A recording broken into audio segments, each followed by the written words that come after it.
program management. Program management is hurting everybody to do their jobs, and being smart enough to know who's cutting corners, who's not. Why would they? How do I get them to stop, or how do I get them to do what I want them to do? This is all EQ, and whether you're technical or not technical, this is a big piece of your job, truly. And it's super, super fascinating how hard it is to get people on the same page. And you enter the digital era of email and text communication, it's the worst. It's the absolute worst. Oh, I'm so sorry that just happened. We just had a major coffee blunder. Help out. And so it's really difficult, ladies. I've had the pleasure of working up to 500 people in terms of leadership. And let me tell you, just 500 is incredibly hard. Never mind doing a startup, what are we, a little over 30 in terms of FTEs right now, and just getting us all on the same page. It's hard, all right? So, cool, awesome. Well, this is a talk that I've been doing a lot of. People love it, it's helping. This, as you said, the only way we get this information right now is through experience. It needs to be classroom. It's classroom for salespeople. How silly is that? Like this is in classroom.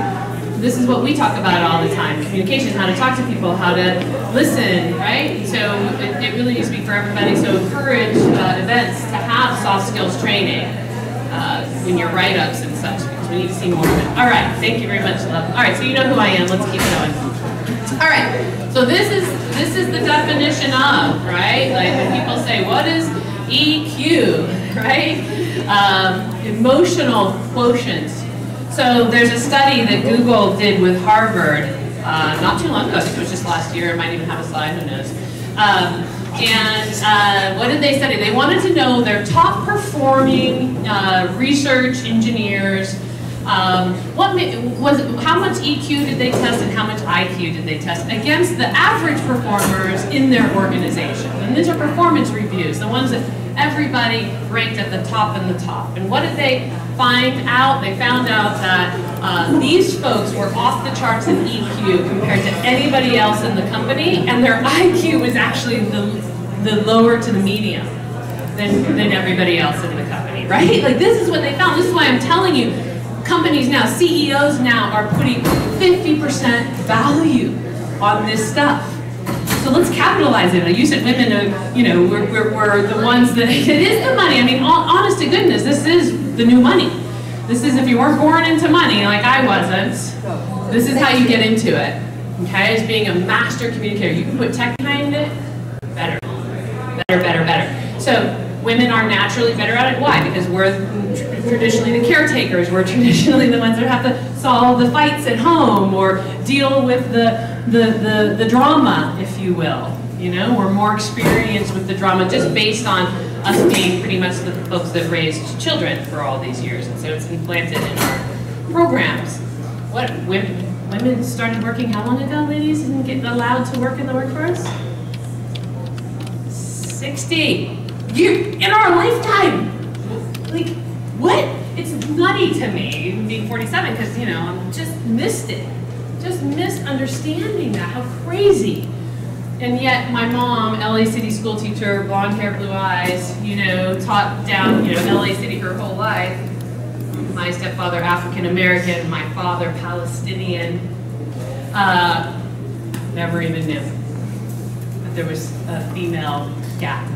How was that possible? Orange County, California, right? Blended, right? So, that being said, it was like yesterday that women got in the game. So let's recognize that and understand that that's also new for men.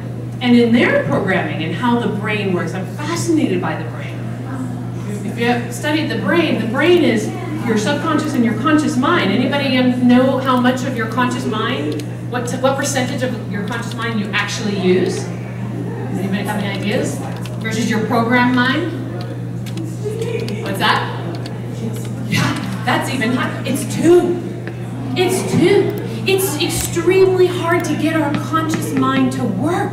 It's so hard I had to take a 3-year class that went on for 10 intensive weekends and 2 nights a week. Because I was committed to owning my mind. I was having my second divorce that I created going, what the hell is going on in my life?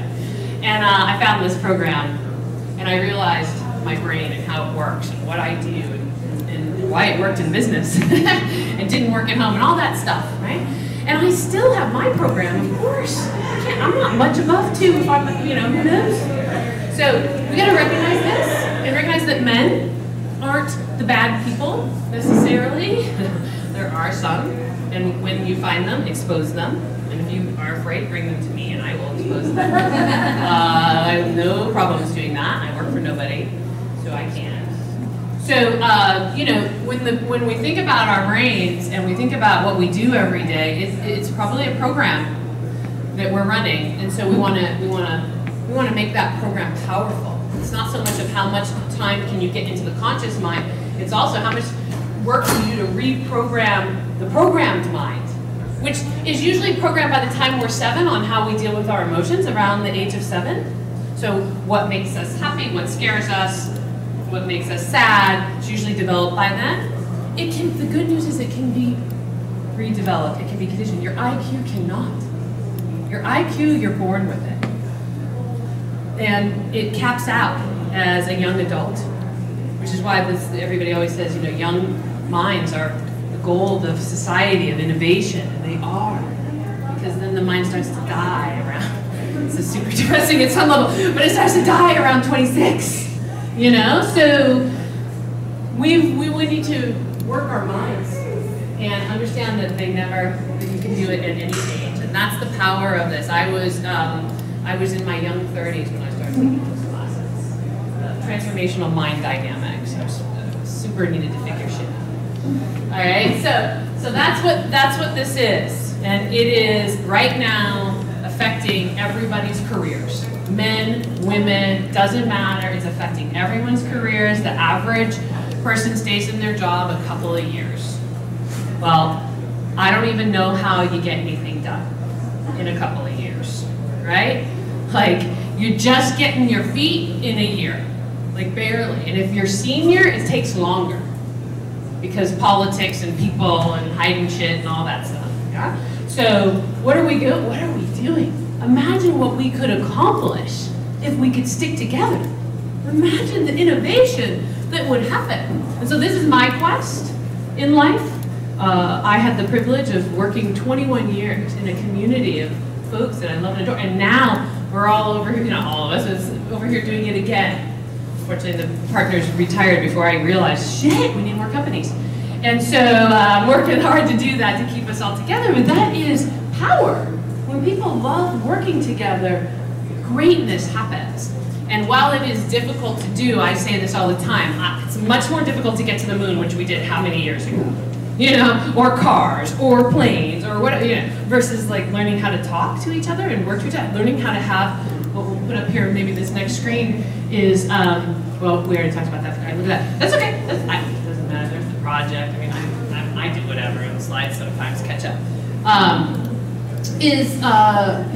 This being able to care about how somebody else thinks, feels, and perceives. That's where your EQ really lies. This is where your ability to have competency comes from. Is your ability to care, have empathy about how other people think, feel, and perceive. And so if you focus on how other people think, feel, and perceive, and you start there, you're going to have more success in how you interact with folks, which usually means less talking, more listening, understanding that your words are weapons. They're weapons, okay? What starts wars in this world? Words. I say I don't like you and I'm gonna blow you up. I'm gonna come fight you. That's what a war is. I say something, I'm a leader, I say we're gonna fight. Those are words, somebody has to say that. And then words are used to stop the war. Signing the treaty and we're sitting in rooms and now we're okay because we killed a bunch of people and let's sign, it's nuts. And yet this is what happens every day. And so understand how powerful your words are. And understand that we are all very sensitive because mostly so far in our EQ development, we haven't paid attention to this. So we're not really great at it. And therefore we have breakups all the time. What's our divorce rate even in the United States? Anybody know? Over 50. Last time I looked, it was around 60. Right? What's that from? That's not, you know, it's not because people want breakups and heartbreak and drama. Who wants that? It's sort of what we do because we haven't been coached on these skills. And these are the skills. When people say, well, how does it show up at work? What's the skill? These are them. And these are the ones you have to practice, just like in any other of our pieces of our jobs, our technical pieces, anything that makes us an SME. How did you become that? You practiced it. You did it every day. And so without the practice of it, this is why I say salespeople get to practice every day. This is why salespeople, you know, are deemed the best at doing this. This is what we talk. This is what we do all day. Is we think about what we're going to say, and we think about what somebody else is going to say all day long.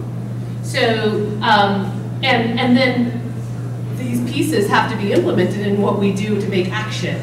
You know, right? And so I tell people all the time, print this out, keep it visual, put it in your office, put it where you sit, so that it reminds you to think. Really, it's just reminds you to think. It wakes up your conscious mind. That's what the conscious mind comes into play, is using pictures, using on a sticky pad, put something in your office, something that you want to remind yourself, something you want to be better of. I'm always doing that because that's how the conscious mind wakes up and my program mind doesn't just go. So visuals are critical, critical, critical to you all. So let's look at some of these. Let me go back up to those for a second. Thanks, Lana. Anything stand out here that you think, oh my gosh, I wouldn't have thought of that? Or how does that show up? Yeah. Assertiveness. It's so funny. This is the #1 thing that women bring up. I smile only because, gosh, it's such a nightmare, right? Like, what do we get called when we're tough and passionate and everything? Bitch. So weird. But I'll tell you what, I have a 20-something-year-old working for us than me, and she said, "You're a badass boss bitch," the other day. And I was like, oh my gosh.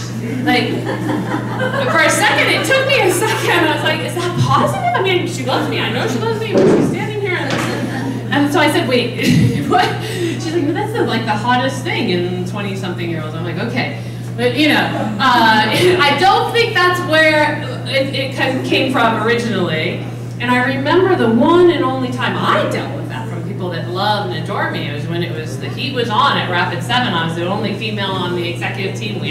I personally had done the deal with Bain Capital. They took an insurance policy out of my life.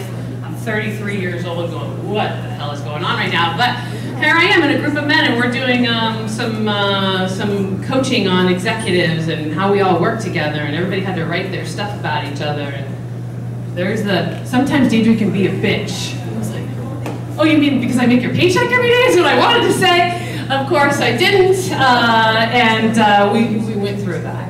So this is the most common thing that women hear when they're passionate, when they're committed, when they're aggressive.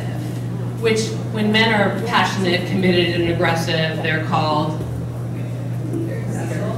leaders, successful, powerful, right? So what are we going to do about that? We're going to know that it exists so that we can show up in the way that's going to allow people to hear us. So if we know that men think, feel, and perceive are being confident and aggressive as being a bitch, so what are we going to do? How do you play that? That's my point. If you know, which is the power, if you know how people think, feel, and perceive, you can show up in whatever capacity you want. There's many ways to do that. One is to just put the elephant in the room. You know, so I practice this stuff a lot. So, for instance, you know that that's already going on. You know it's happening. Put it in there. Hey, let's just all be on the same page, and I'm going to be very passionate, and I'm going to be very aggressive right now, and it doesn't mean I'm a bitch. Like, just get it. Like, I've done that a few times. Now, again, depending on what level, who you're working with, all this shit, you know, I know. That being said, that's one way. The other way is to show up and recognize what makes them think that. Is it the voice elevates?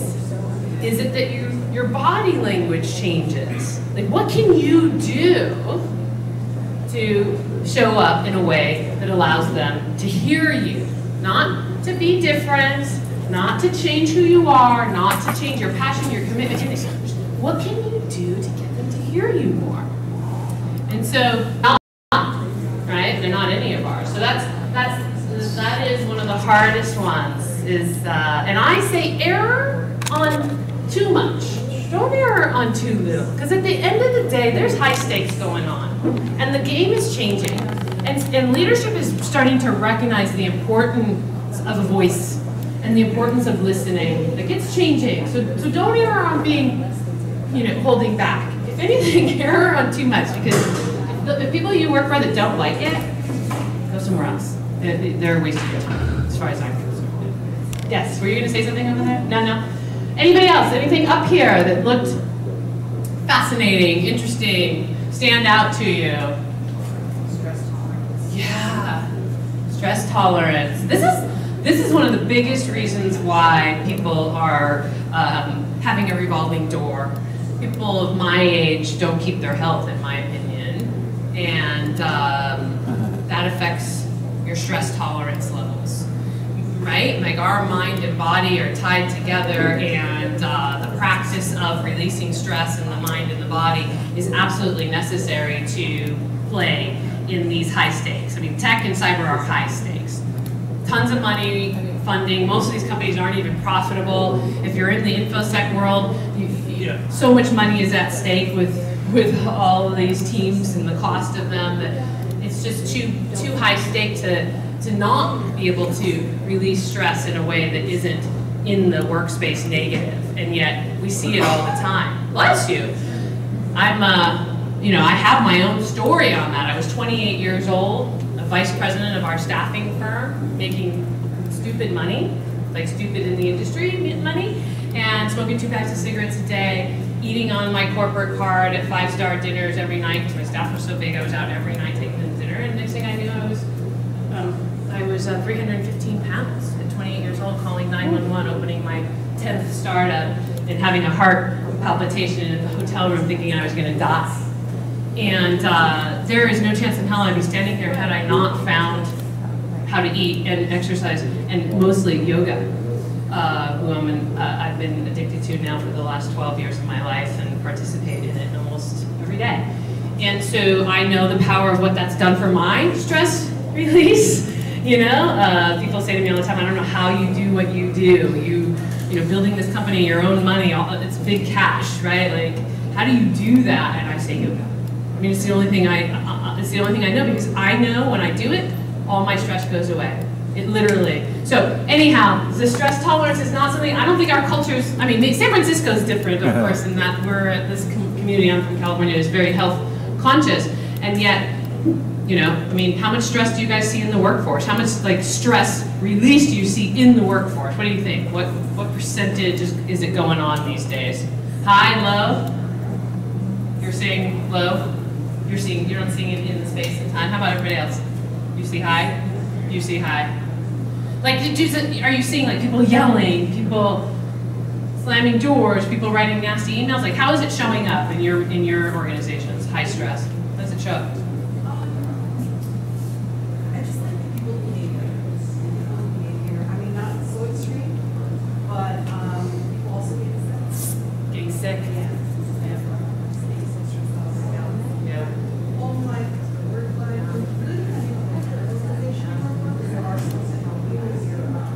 healthy balance. There's some other high stress that we don't have a person. Yeah. And then if you're a parent, some of their parents, have full-time jobs, it's Sure. Sure. Yeah. And it's not taught. No executive gets their job by going through training of these things, or leadership or manager. In my head, I think that every person that ever is responsible for another human has to be responsible for these things, because that is just such a huge responsibility. Our livelihoods depend on it. How we put food on our plates and roofs over our heads depend upon our careers. And anybody that, quote, manage somebody else ought to take that so seriously that this is mandatory stuff. And that's where I'm going with this. In fact, I don't know, did you guys hear that it was like 2 weeks ago, a bunch of Google teammates went to the board and petitioned that the board have their bonuses tied to diversity, hiring, and retention. Like, it's coming. You know, when that kind of stuff starts, it's not going to happen overnight, but it's going to happen. People will be held accountable, so let's get the skills and be ready to play, right? And play in that world. So the good news is it's happening. There's no way it's not, especially with amazing states like California, where we lead the charge of diversity, you know? When I look at this one of the things that stands out to me that's really simple, and yet I see people erring on all the time, is just time management. And if there's any one thing I can say to you that you can do on your own, where you don't need a lot of support and have this, is time management. Like, the best teammates are the ones that care about time and appreciate everybody else's time. And when they say they're going to do something, they do it, and they show up to meetings on time. And if anything happens in such that they can't show up on time, the minute they know, they let people know, and they don't wait till the last minute, and they're planning ahead, and they're thinking ahead, and they're working out of their calendar and time. And really, as you said, we all have families and work as well as other passions, and so time is our #1 commodity, and so we must leverage it well. And so this is something that I see people err on a lot, and mostly from a place where they think they're doing good, you know, they don't want to disappoint somebody, but really the disappointment eventually comes, and it's the longer you wait to tell them that your project isn't going to be completed on the time that you thought, or that you're not going to be able to make a meeting, or you're not going to be able to make an event. The longer you wait to tell somebody, the actually more damage you're doing. If that's the reason why you're not saying anything, is that you're afraid to, you know, let somebody down. Well, you're actually letting them down the longer you wait, not the minute you know. The minute you know, you know. That's just the way life is. Not everything goes as planned.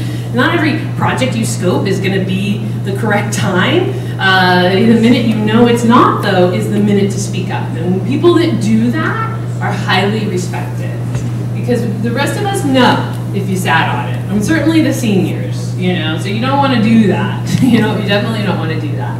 So I take the time management really seriously. Everybody that on boards in our organizations is, you know, calendar conversation is happening, and how to use it, and how to show up, and being on time, and all that stuff. And so that ought to be one of the easiest things, considering just to get here we've had to deal with time. So I'm sure it's not new, and yet just know that it's something that people really take seriously in the workforce, and maybe is something that actually we've trained on in the workforce, and whereas everything else up here we haven't. You know what I mean? Like, I feel like some organizations do train on time management. Has anybody done Myers-Briggs, by the way?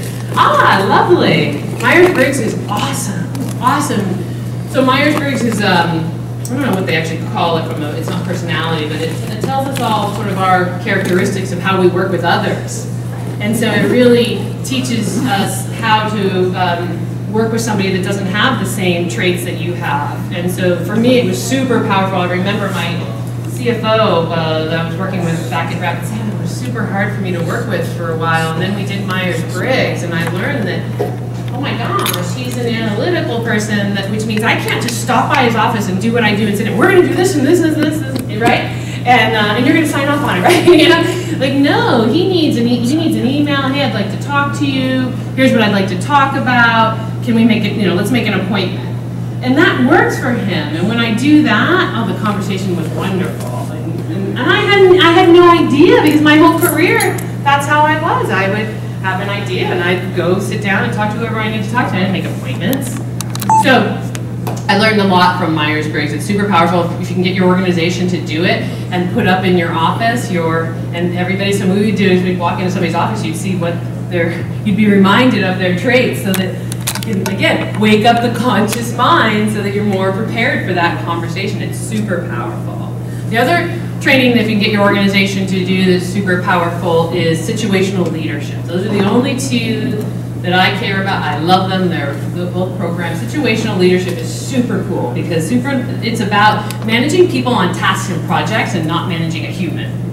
You know what I mean? Because at any given day, we can think somebody's awesome, and then the next day we're like, we're a little down on them, and then we're doing their review that day. Like, no, that's not how needs to work. It really needs to be tasks, projects, and if you've done the task or project before, then, and I'm your manager, then I ought to have less interaction with you. If you haven't done the task or project, I ought to be in it with you, and then there's 4 categories of that. And so it's really about working with the person on task or project rather than just as a whole.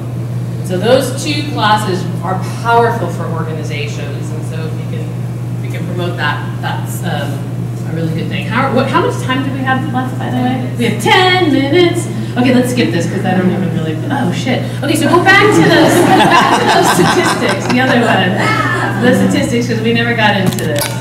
Okay, we got into the very top, but we didn't really get into this. These are kind of nutty. This is the stuff that really scared me once I started, out there talking and telling women to join the industry. And then I started reading these statistics, and then my firm just blew up, and started to see it real time in our staffing. And I'm like, oh my gosh. Did anybody know? Any of this shocking? Not even the 53%? So the 53% used to, guess what people used to say the reason why that happens? That's what the excuse for that was for a long time. Huh? Babies. Yes! Babies. Yes! For a long time, we all believed that women were leaving tech because they were having babies. The statistics have come in. That is not why. That's why they didn't come back. I mean, that's why they left, excuse me. But that's not why they didn't come back. They didn't come back because it wasn't a place that really fostered them feeling good about work every day. In fact, I bet you a bunch of people that came today are thinking, I hope security treats women differently than IT does, or software does. And I'm here to tell you, I don't know. I don't know. I wouldn't bank on it. I bank on being a trailblazer, and I definitely bank on the fact that everybody's going to become security. Like there is, in 5 years, IT being some, over here, and security over here, and development over here, and we're actually keep calling security separate. It isn't going to exist. This statistic is true. Then that guess where they went? They went into law, medical, even compliance and regulation statistics in cyber are much higher risk, much higher, right? It's not the bro group over there, and that's why a lot of women actually left the engineering and went over to the risk and compliance side, which is as long as they're happy, I'm okay with it. The challenge is the fact that we have these environments. And so, again, remember, they're not used to working with women. Their programmed mind is not to intentionally hurt us. It's to do what they've been doing for years and years and watching for years and years and years men before them do it. So we have to recognize that and be willing to confront, being willing to challenge, and in a positive way, or of course we won't be heard. We all know this. We can mimic MLK as far as I'm concerned, right? Like, come from love as long as you can, and then don't. Meaning, like, there is a day to say, I don't think so. And there's also a day to work at being in that room. And so it's really important that we all show up and stick up for each other, and as well as for men who need, who get bullied. Because let's think about this for a minute. Okay, so these are statistics that in these first 2 categories, if 90% of the workforce is men, these are male statistics. These men don't work well together. They're constantly fighting. They're constantly, moving. I want to work with you, you're on my team. I don't want to work with you anymore, you're not on my team. Right? And so we're walking into this. It's already there. It's not there because we're there. It's not even about us. It doesn't mean sexual discrimination and sexual harassment. I'm not talking about that. I'm just talking about everyday business and how we talk to each other, how we interact, how we work projects, how we work on teams, how we take accountability, or don't take accountability. This game of not doing it well has nothing to do with us. So we're walking into this, and then on top of that, we're minorities. And all of us that are minorities, we know what it feels like to be a minority at some point, if not most of our lives. My story is very rare. I know that. Meaning feeling like a minority. And the times that I have, I can relate, which is, especially being as heavy as I was, especially in high school. I mean, I didn't just gain the weight working. I was also very heavy in high school. And so I know what it felt like. And yet, so imagine we've got this disruption, like don't really love where I work, which is what this second statistic means, right? People leaving their jobs every couple of years, men.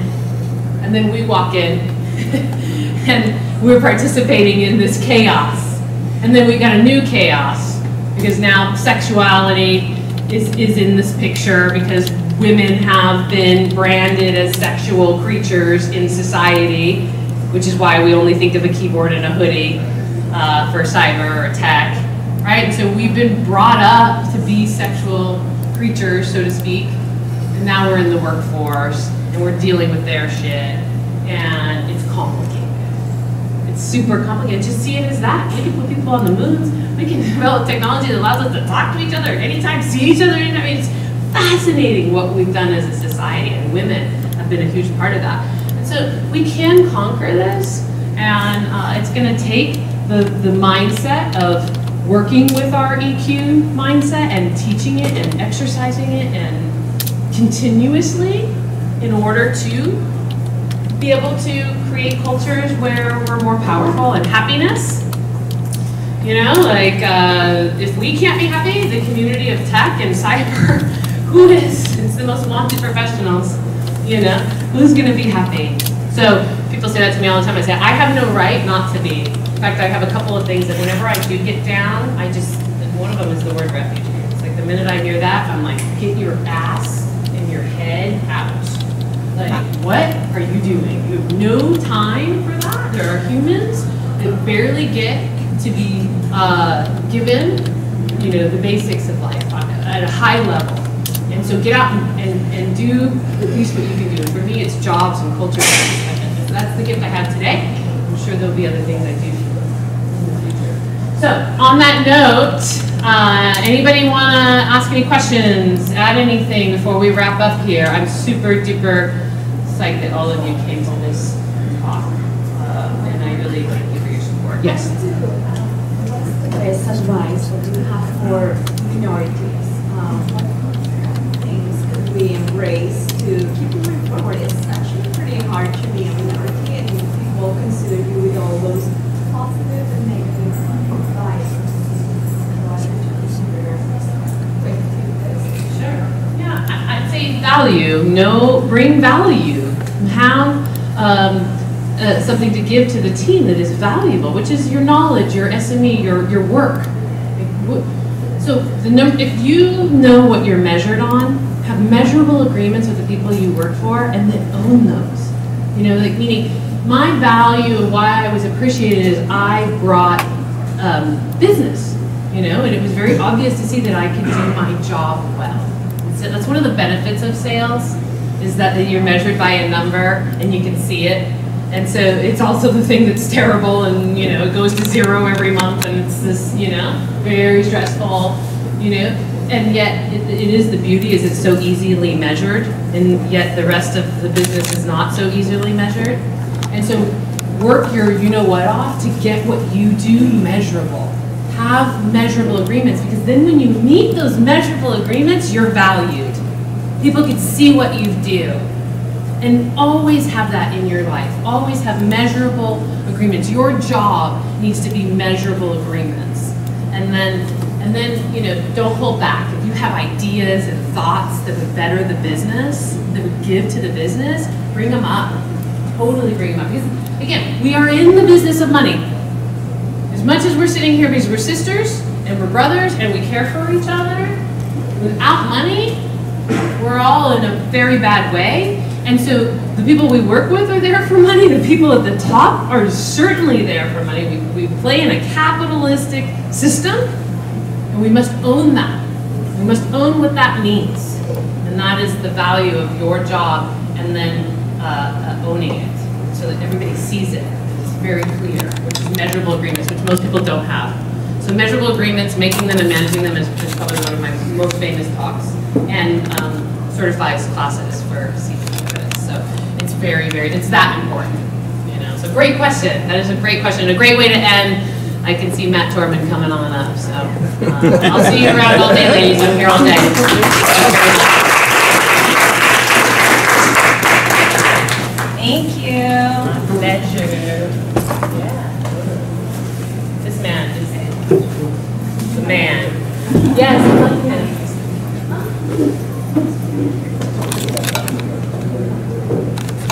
Cool. So we get to take a 5-minute break. You guys got 5 minutes for your day here. So run around, do what you need to do, check out the agenda.